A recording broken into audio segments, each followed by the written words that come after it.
Welcome to another edition of Are We Clear Yet? We're seeking clarity through dialogue is how we move. What's up, ladies and gentlemen? I'm Dino, and I'm joined by just two of our other co-hosts. We miss you, Dre. What up? What you up to, man? We got to get you back on the show ASAP. We got Al, we got Dub in the place to be. Al, how you feeling today? Feeling good, man. Feel like I'm gonna have a good week. I love the optimism. Dub, how we doing?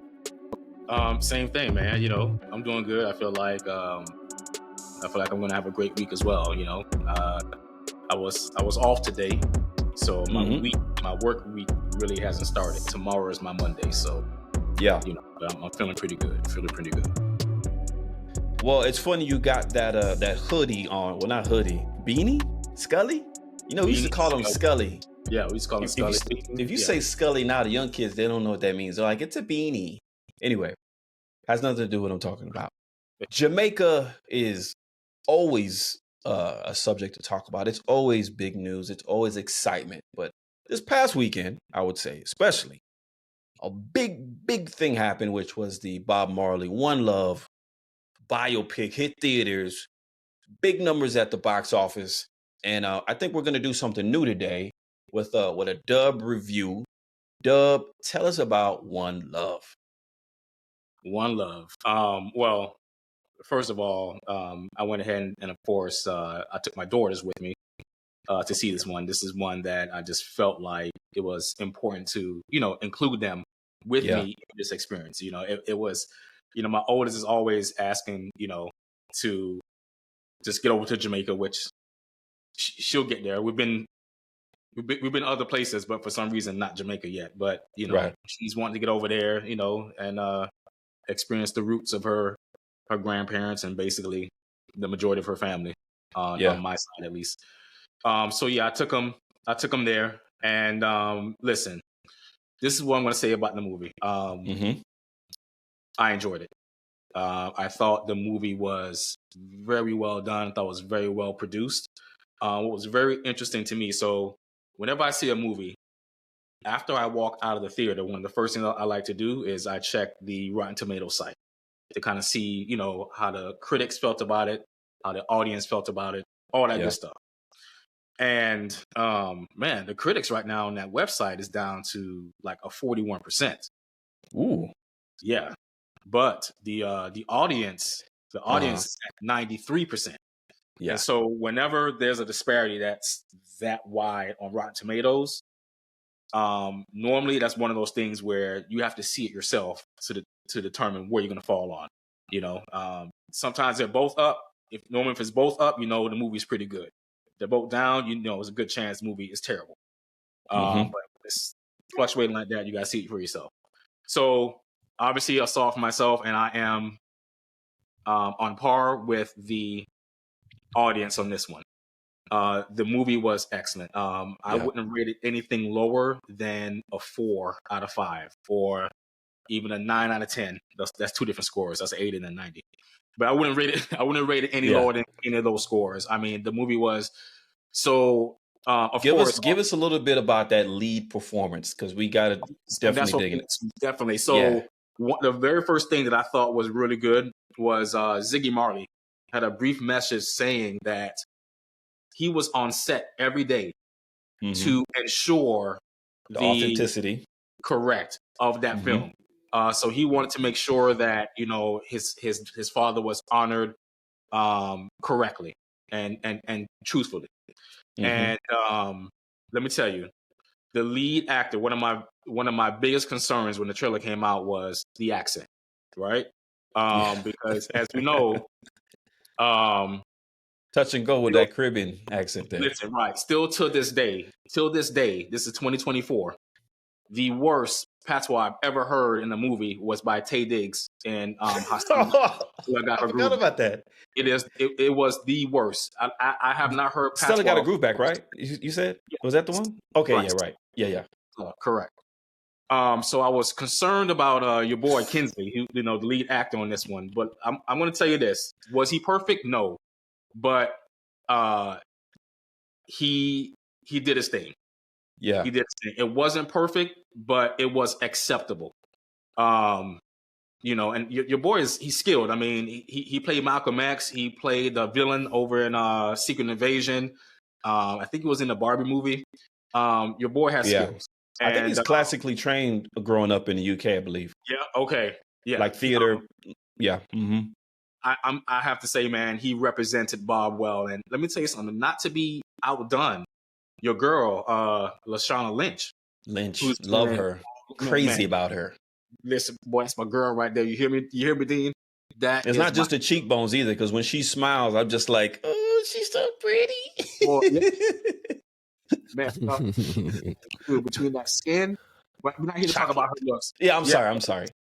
Because the girl was talented. Every time I see this woman on screen, I don't have anything negative to say about this lady, man. She's amazing, and she played Rita pretty well also.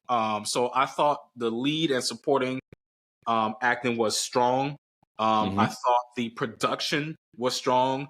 There was some flashbacks, and just the way that everything culminated. I don't want to give away the movie, but just the way it was produced and just the way how the story culminated all the way till the end, and just the specific area of Bob's life that they wanted to focus on, I thought it was well done. The director of this movie was the same director who directed King Richard, with Will Smith. Got Will and Oscar for that. Yeah, I listen. I have to say, anybody who has not seen the movie, whether I don't care what your nationality is, your background is, go see this movie. I thought that it was excellent, and some parts of the story kind of shocked me that I didn't really know about myself. With the whole. Listen, I ain't no Rita. I ain't no Rita stepped out, man. I ain't know. But Bob. I didn't know that either. I mean, I don't know. Infidelity was running rampant. Absolutely. Infidelity runs rampant, man, in the Marley camp. I think for me, and I haven't seen it yet, so let me preface it by saying that first. Yeah. What I always look for in a good biopic about a legend are things that we wouldn't have organically known just by listening to his music. Like, what else is there behind the scenes that you could have told us that set him up there, like, made him who he was? And I'm not ever going to say focus on anything negative, you know what I mean? And I don't even think it's negative because obviously everybody knows he had a couple extramarital affairs. Everybody but J-Dub. I mean, Damien, who you could argue is probably one of the most talented Marleys, came from a relationship with Miss World, I believe, a Jamaican-Canadian young lady. And I just think some of that stuff could have been brought in. From what I hear, it's like the movie was filmed for 3 hours and cut down to be an hour and change. I just feel like some of it could have been kept in. Now, to be fair, I need to see it to touch it and kind of get a vibe for it. But as a Jamaican, I think for me, I like portrayal of things that like took the country from where it was and the man who he was, and he lifted all these people, both nationally in Jamaica and internationally across the world. Yeah. So that's just me. I'll see it. I want to get to it. These crowds are crazy, bro. Yeah. I'm in your boat. I still need to see it. And, I love biopics, whether it's The Rays, whether it's Walk the Line, Johnny Cash, etc. I love watching them. There's always going to be a tension when Hollywood's involved about what they're going to depict and how much they're going to depict of it, because they have their tentacles on the project. This is not a Marley solely produced everything project. Now, I imagine whether it's happened already, or it's probably going to happen, there will be another maybe docu-style production made. We're probably going to get a lot of that stuff you're talking about, Al, in there. But I imagine for the purposes of making it suitable for broad audiences internationally, just using studio talk, They're like, we'll just give them a little bit of this, a little bit of that, but we're not going to make it into a, a certain type of film that's depicting a little bit too much of what they may not want to depict in a feature film. And it did well at the box offices. The numbers are still a little bit weird right now. Like, for what's considered a successful opening weekend is defined a lot differently right now. However, from what I've seen, broadly speaking, is doing well. So I'm excited. Let me jump in here. I will say, so correction. So I did know about Bob. I didn't know about Rita. Rita is what you're talking about. Yeah. That one threw me because I didn't know. I didn't know. But how could Lashana do that? I'm just kidding. She say she got to get some too. You know, if you don't go out, I'm gonna go out. Let's make it happen. But the cool thing though, man, is they stayed the course though. You know, they both stepped out, but they stayed the course, man. And I think that's commendable in artistry, because you hardly hear that. You know, most times when that happens, it's separation. But they understood that they were smaller than the whole, and I think they kind of stayed within for that reason. You know. Well, the runtime was 1 hour 45 minutes for the movie. It didn't feel too short or too long for me. I thought the pacing was fine. I would like to have seen, what the extra meat that they cut off of it. But for the finished product, I thought it was fine. At one point, I checked with my daughters, and I said, "Do y'all understand what they're saying?" And so my daughters are like, "Yeah, they're like, Dad, we're about at 90%." Okay, good. Okay, good. Understanding what's going on, because I was wondering, for movies like that, I was wondering if how does it translate? If they thought about subtitles, like how they did for Shatas, you know what I mean? For people who just, so, but there were no subtitles. So, if you're not really fluent or, with understanding patois, there could be some parts where, because there was some real patois in that movie, if you can offer some critiques that you saw, I mean, what would those critiques be? Man, I have to have a critique because, I don't know if I'm calling it a perfect movie. And I really don't want to nitpick. If I was to nitpick, Kinsley's accent at sometimes, you can hear the, he kind of struggled with certain things. He struggled with some of the dialect on certain parts. So like I said, that's probably like my only gripe. It was still acceptable to me. It was fine. Like when I would hear him speak, I didn't cringe, so it was pretty cool. I thought he did a pretty good job too with getting the mannerisms down with the performance. I love like the music. I just thought it was an excellent movie, man. 100%. Yeah, I'm excited to see it. One of the interviews that I saw, it might have been Breakfast Club or another platform. He was saying one of the guys that was either in the band or kind of just was like on his right hand was on set along with the Marleys every day on him, like, hey, listen, giving him the inside scoop about how Bob was acting and, what was his mindset in this situation and that situation, working with him with his dialect and the accent and all those things. And look, like you said, it sounds like from the bits that he just kind of gave it his best. And he sounds like, just hearing him and his past studies, it sounds like he's a true student of film. He takes it very seriously, and put the work in, and we're just gonna have to we're just gonna have to take it for what he is, because he's not Jamaican. He does have some West Indian in his background, but we're just gonna have to kind of take that for what it is. I'm excited to see it, man. I'm excited to see how they're portraying, Nesta as a man, as a father, as a husband. Whether you think that he was not the best, none of us will be the best husband probably, but as a musical icon, as an influencer, as a someone that's rallying an entire nation, someone that has a voice to influence an entire nation, that in and of itself can't be, diminished. So Dude, yeah, I'm excited to this see. man, I mean, on the European tour, just the countries that he visited on the European tour and just the crowds that they replicated, man. I mean, everybody on this podcast right now is over the age of 36, correct? Yes, And sir. I mean, that's the age Barely. I'm young. You know what I'm saying? that No, I'm Bob just kidding. passed away. And I mean, dude, just the amount of lives this man was able to touch in just that short amount of time, man. The dude is a legend. He is a legend, 100%. Yeah, I mean, Bob is. I mean, when you're thinking about the many, it's kind of funny how one man can be so impactful throughout the world. How one man and what Jamaica is a small country. It's a small island. However, its impact, its culture is was advanced, and it was spread beautifully by Bob Marley. You know, the love and the passion and the charisma, the food, the culture.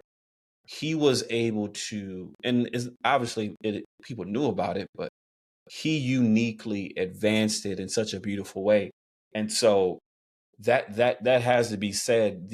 I heard Al say legend. I don't know if that just slipped in there, but yeah, legend, the album legend, like he is a legend. He is a cultural icon. He's all those things. And there's few like it. I mean, I love Bob, man.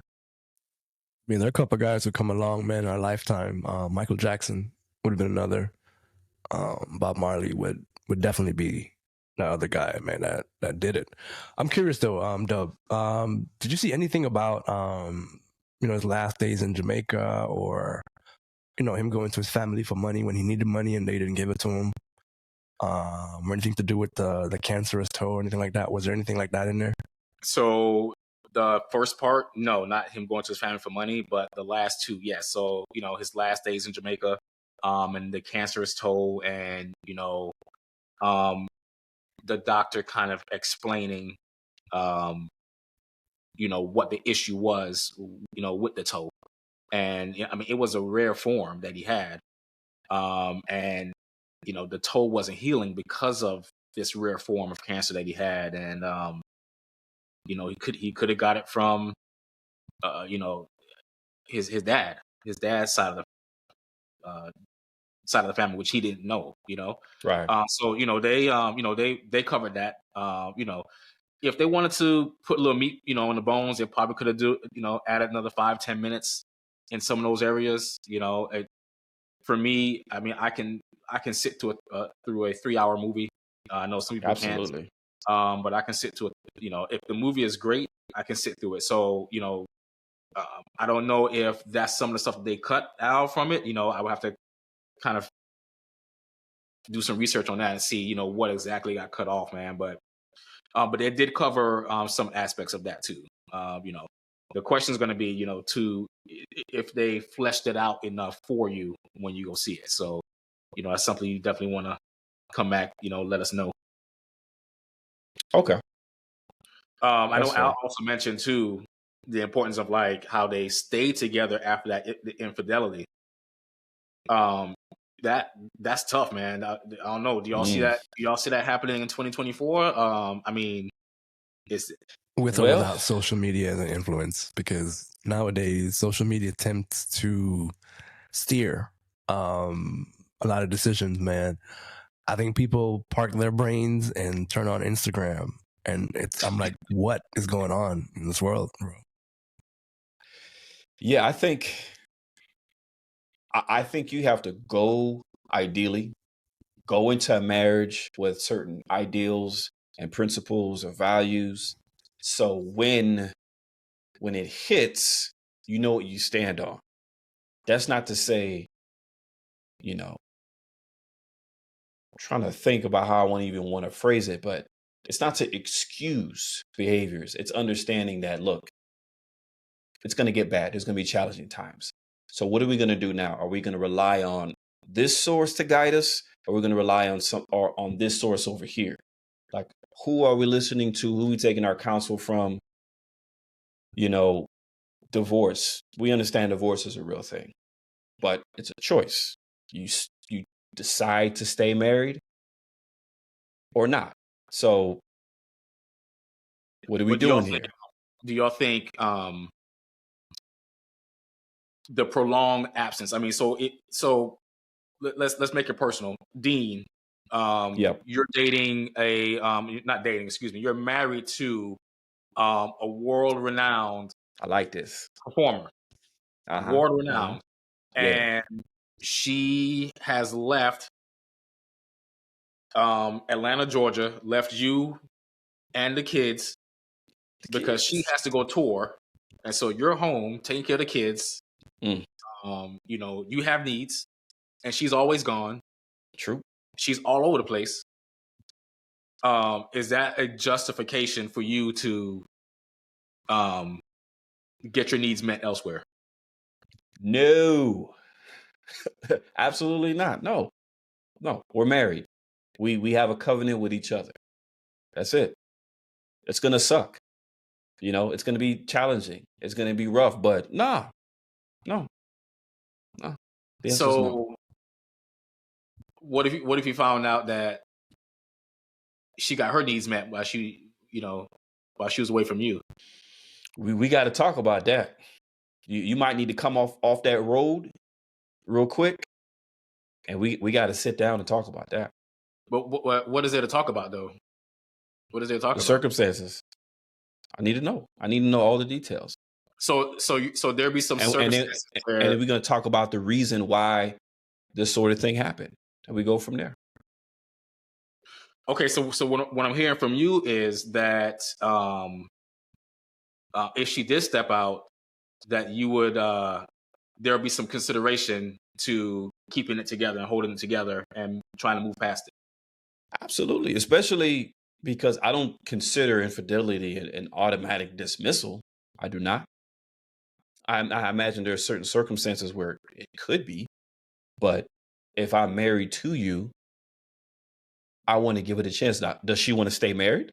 Does she?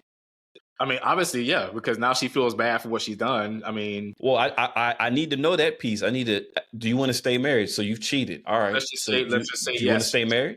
Yes, he wants to stay married. All right. We got to sit down and kind of put some guardrails on this thing and some boundaries. We need to see what led up to this and put the work in. Al, what you say, Al? Because before I challenge Dean a little more, but go ahead. Please do. I think at the end of the day, man, and I know where your mindset is, Dub. I think people are not entering into relationships for the right reasons anymore, and that's why when these things happen, I mean, dude, you take a flight from Orlando to New York, the slight chance you're going to go through some turbulence, right? And some tribulations and some situations. But at the end of the day, your hope is that this plane will not go down. It'll kind of settle itself back out and take me where I need to go. And I think if you go into it with a mindset, man, that, hey, like, what really happened? How did this happen to us? How can we come back from this? And conversation. I'm not saying that it's going to always work out, but I think if your mindset going into it was right for collaboration, for partnership, for mutuality, then I think you find ways around situations that negatively impact the relationship. I know some dudes, man, that they're looking for slaves. They're looking for what you would call, what do I want to say here?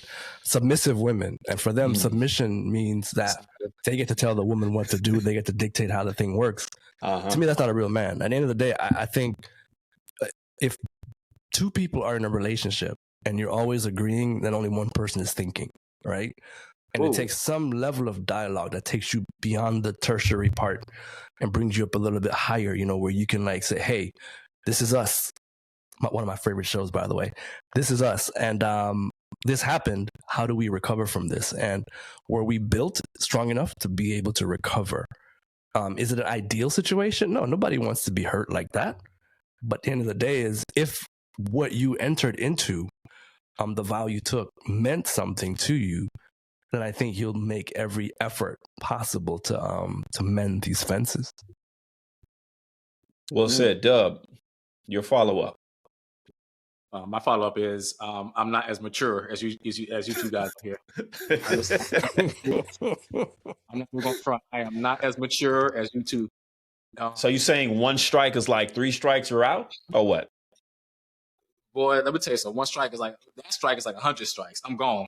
I'm gone before before that plane touchback down at MCO or wherever the hell she flying back into. You already done moved out of. I'm out. I'm out. But I'm curious, man. I'm curious because at the end of the day, you have zero control over anything, whether that present situation or the next one you may get into, if you get into another one. How do you plan to navigate life if every time there's a setback or every time there's a situation that you're going to give up on that, you're going to walk away from it? How do you navigate like that? Dude, see, that's different. I mean, that's what's different for me because I don't know if I consider that a setback. We need a different word for that one. Like she didn't forget my birthday. She didn't like spend $10,000 without telling you this is something else. Like forgetting my birthday or that. Those are setbacks. But man, is this a family show? I'm gonna keep this PG. Man, listen. Yeah, but here we go. What if something you did pushed her to that? Like, and she's able to articulate that to you and say, "Hey, man, you hurt me when you did this." And unfortunately, I was in a weak moment, and this was just my way of, hey, I'm not justifying it. Please don't think that's what I'm doing here. I'm just saying, what if? Because sometimes I think we look at it from a perspective of, it's the woman's fault or it's the man's fault, and there's never like a introspective look into both people to see, hey, where's your percentage of wrong? Where's her percentage of wrong? How do we get this to a point where it works? How does it move forward? Yeah, that's kind of that was part of the reason why I asked Dean that question about, would it be justifiable for him to do it if he was left alone and neglected all the time because she was on the road all this time? Would he still do it? And he said, no, I mean, it wouldn't be justifiable. To me, the only justifiable offense to push her to cheat would be if I cheated first. Now, if I committed adultery first, if I cheated on her first and she went out and revenge cheated, I mean, what can I say at that point? I mean, I was the one that kind of broke those vows first. So if she went out there and revenge cheated, I gotta take that on the chin. But you might have to take that. Go ahead. Sorry. To me, I can't think of many other things to me that would justify letting another dude slide in between where I'm at.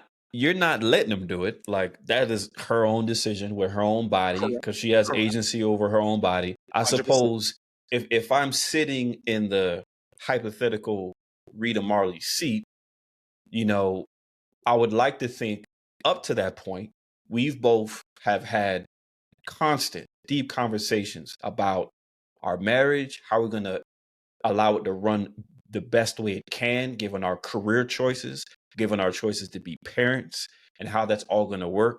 So it shouldn't ever be a moment, not to, take your words overly literally, but it shouldn't be a moment where I'm left alone with the kids. Like, no, we've decided that I'm going to stay home to be with the children while you're going out and earning money, earning income, and kind of working your talents and gifts. Now, within that, we need to have some kind of a structure. It just can't be, you're not talking to me for 3-4 days, or you're not FaceTiming or video calling the kids for several days on end and saying, oh, I was busy. Well, no, that's not going to fly. So if the foundation is bad to begin with, when there's a substantial change in the dynamics, the location, the proximity, then it's going to be a whole lot worse. And so my whole thing is, hypothetically, I'm not married. One day I'm trying to be married, though. You know what I'm saying? But hypothetically speaking, I want to get ahead of it as much as possible. You know what I'm saying? I want to get ahead of it. Like, you get married, like Al said, there's going to be turbulence. I want to stockpile. I want to, war is coming. The war is going to be there at some point. I'm trying to stockpile weapons. I'm trying to stockpile strategies. So when it does come, we know what we're doing already. You're not hiding. You're not sneaking this thing over here. We're going at it head on. All that seems a little bit idealistic. I can understand why some people might think that, but that's kind of like the mindset that I'm going to have, and I'm hoping that we're sharing. So, and I think just thinking about it, if the conversation comes up where there's a discussion to continue or end the relationship, and in that conversation there's no remorse, there isn't a level of maturity, there's no willingness to take the steps required to repair, such as counseling, therapy, whatever it might be. You're looking at a couple things, like, I'm not putting the work in, she's still talking to this dude, like she still hits him up on the DMs, that's my friend. Yeah, we just friends. And she lies all the time. You catch her in a bunch of lies. She blames her actions on other people. Like, she takes no accountability. You got your family telling you should leave. Your partner has a history. Well, hopefully if she had a history, we wouldn't have got together. But I'm just thinking like that. I think, the relationship was already rocky, or whatever the case might be. But a lot of factors that will go into making a decision to either continue forward or to make a move to end it. And I think maturity here is going to be tantamount to getting it right. And if the two people go into it with level heads and with the mutuality of trying to figure a way forward, if it could work, let it work, man. I got no problem with that. No. This is what I want to know. Bye. But I'm curious, Dub, on the flip side, if you cheat on her, and she wants to, does she tell you bye, or is it your desire that she works it out and tries to make the thing stay potent?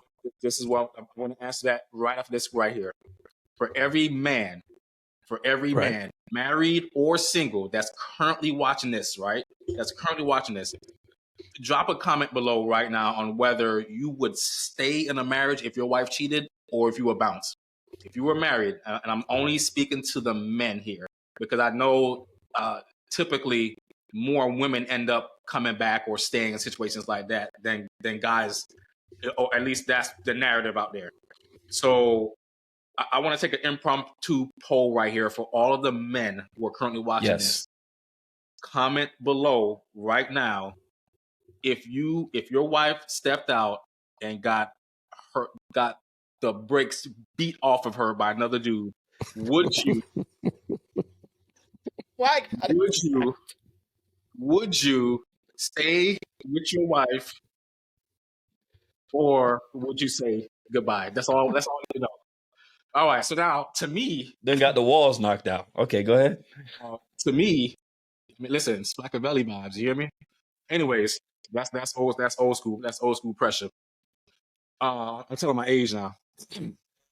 Listen, if I cheated, man, I listen. I don't know if she decided to leave. To me, I don't have a pot to piss in. Okay. Because I don't know if there's a bigger form of betrayal to your marriage vows than that one. So if she's like, no, Jason, there's nothing you can say, I'm out. What am I going to do? Like, I don't have a pot to piss in. That's the ultimate betrayal, I think, in a marriage. And so my thing is, for those people who decide to stay together, how does that? Does the relationship become stronger? You know what I mean? Like that whole analogy with the vase is broken, and you can super glue it together. Is it as strong as what it once was before it was broken? Like, how do you navigate it moving forward without any triggers? Or would there be triggers, you just got to deal with them? I mean, I think it comes back to, when you crazy glue it, do you then put some cement around it? You know what I mean? Like, how much do you really want to put into this? Again, listen, I think from a realistic standpoint in today's society, we're looking at 90% of people probably would flee the situation. My bad. Excuse me. But I think also people today get married for different reasons. It's not about partnership. It's not about lifting each other up. It's not about sharing culture. It's not about exploring culture. It's not about, any of that. It's not about love. Sometimes I think people fall in love with somebody because she's fine. She looks good. So I want to get with her. And I thought because she looked good, I can overcome the other 90 things that were wrong with her. Or him. Like, again, man, we've become such a society it's based on looks. It's based on, there's no substance to what we're getting into nowadays. So a lot of this, the discussion we're having wouldn't be real for those people. But I think people who, as you said, grew up in an era where there was actual conversation, man. It wasn't like TTYL or, it wasn't text messages and social media. You actually had conversation. I think those people have a leg up to some degree. Now, some may have been jaded since that time, but I believe there's still some mature people out there who can make a decision to go forward, man.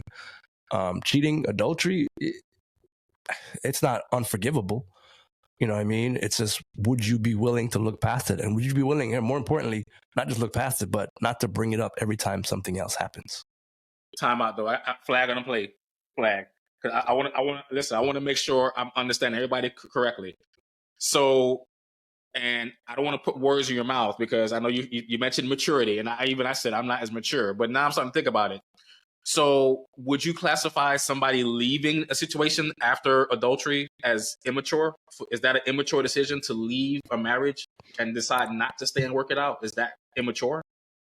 I don't think, again, all the factors we listed earlier, and whether you're willing to go through that. Now, what was your covenant you set up on? Because I think that was a word that Dino used, covenant. That's big, man. Like when you make a covenant, you make a vow. Promise. Bro, it's bigger than anything. I promise you that if this happens, I am still this.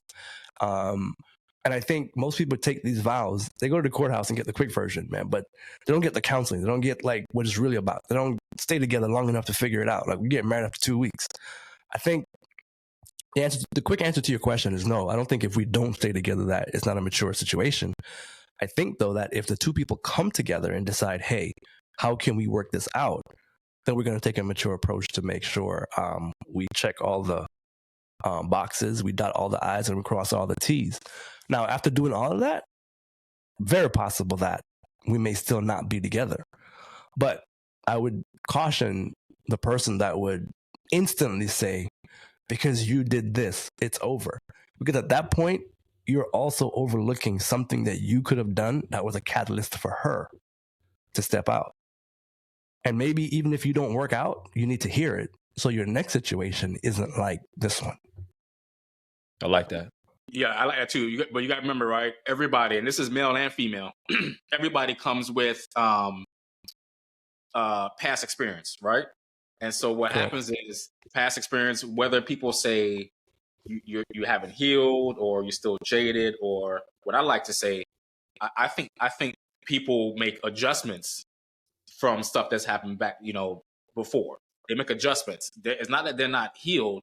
They're now making adjustments moving forward on how to handle situations so that this doesn't happen to them again. But that's all different perspective. My thing is, no, I was gonna say, look, real quick, man, you're not wrong. So hear this. So I think what we're discussing is the extreme, like the person who's willing. Like this isn't the everybody in every situation that's going to be doing this, right? Right. So that's real. I just caution people to not prejudge or pre-make a decision before having the chance to have the conversation. I got you. So and I don't think that the decision may change one way or the other if the intent was not to be together, but at least you had the conversation. And that, for me, everything is experience, right? So even the negative relationships you go through, you take something from it and you have to build yourself up and you understand how you really are, your psyche, what you're about and what you're looking for. Now, that last situation may change totally the kind of woman you're looking for. Mm-hmm. You know what I mean? So at least having the conversation with the openness to look at everything objectively and then say, all right, cool. It's not going to work out. We just gotta go. And that's fine for me too. It's just one way or the other. You know what I mean? But July 4th reference, right? When you go buy fireworks, right? Some of the firecrackers, the fuse is a little long, right? And some are very, very short, and you have to. Right. The ones that are very short, as soon as you light them, you gotta bounce. Because of past experience, there's a lot of people out here that fuse is this small, and that leash, that dog leash, is not long at all. And so, obviously, the conversation needs to be had. But I mean, listen, there are people, man, who are not going to tolerate certain things. And again, this is people. This is a people thing. This is not a man thing or a woman thing.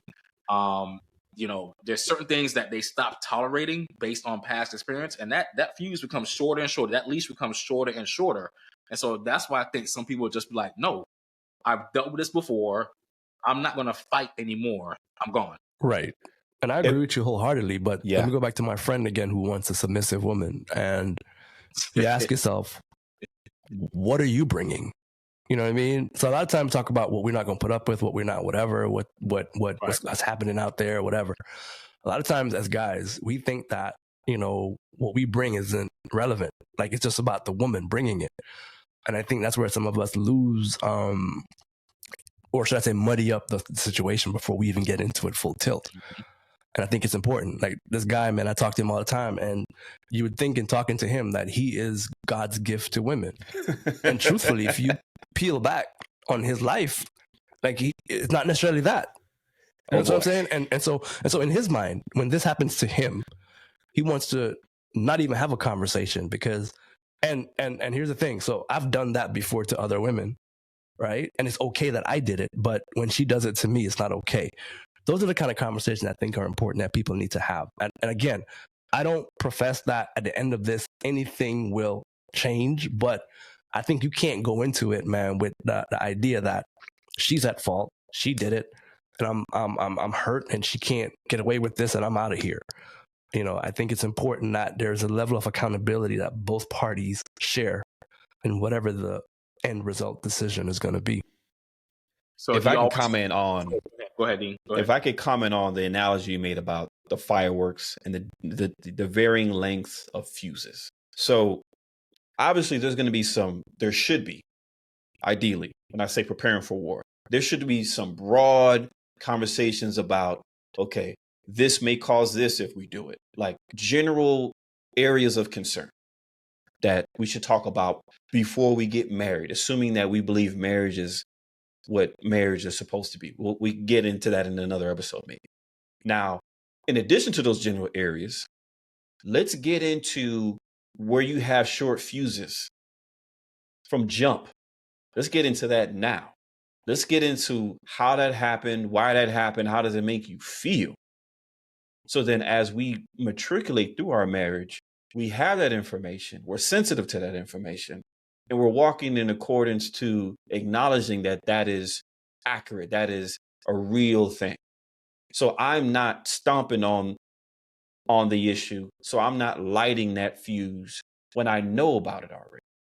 So those types of matters, if we're really caring about who we get married to, who we're joining with, we're going to be aware, like, you know what, that issue right there, man, I need to be very aware about that because this happened in his or her past. And this could be an issue that could jettison us down divorce alley quickly. Now, that may not be the same for another person, but for the person that I am with, who has communicated this to me in detail, that the fuse is here and my experiences are this, I need to be deeply aware of what that is.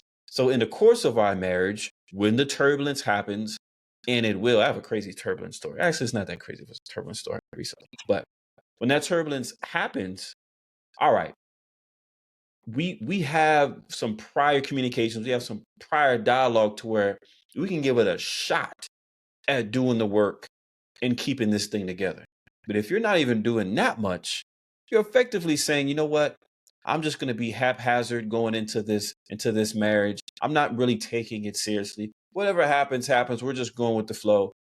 That ain't going to work. That's a recipe for disaster. You're basically voluntarily walking over the landmine, which who wants to do that? I mean, do we care?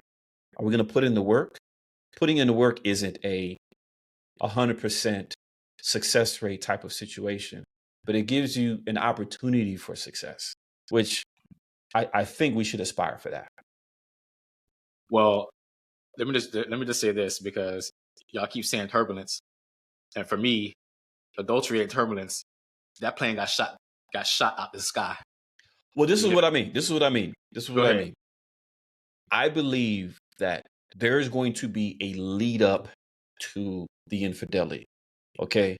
So I don't think she's just gonna up and do it out the blue. I just now she just wants to cheat. I suppose she can't. But I think psychologically and emotionally, there's some things happening before she commits the act of infidelity. Okay. So as the other party, as the other spouse, what am I doing? What are we doing in the lead up to that? So that's what I'm saying. Best practices type of thing. Best practices. Because somebody's coming up short. Somebody is. So I don't think he or she is just doing it. Ask a question. I have a question right now. And here's my question. Hey, before you ask that question, Dub, real quick, I just want to say something on that turbulence. Most times when you're in a flight, right, before you hit, if it's major turbulence, you always get an announcement, right? We're approaching this. Buckle up. Be ready. Prepare yourselves for it. They tell you what's on the way. They tell you what's on the way. And I think if we approach it in that regard, we can level out, man. That's a word. I think it's just a matter of utilizing the knowledge you have ahead of time, and making it work the best for you in your current situation. But go ahead with your question, brother. People be ignoring that warning. People be getting up anyway, like, no, I'm just going to go ahead and let me walk back here real quick and just do it anyway. All right. And then when that thing hits, like, oh, no, okay. All right, cool. Dub, go ahead. So this is my question then. Because I again, listen, we like to see clarity, right? I want to be clear. 100%. When a person steps out of their marriage, are y'all saying that every time a person steps out of a marriage, let me ask you this way. I'll ask you this way. If somebody cheats and steps out of their marriage, is it the fault of one person or is it the fault of two people? To some, in varying degrees. Both.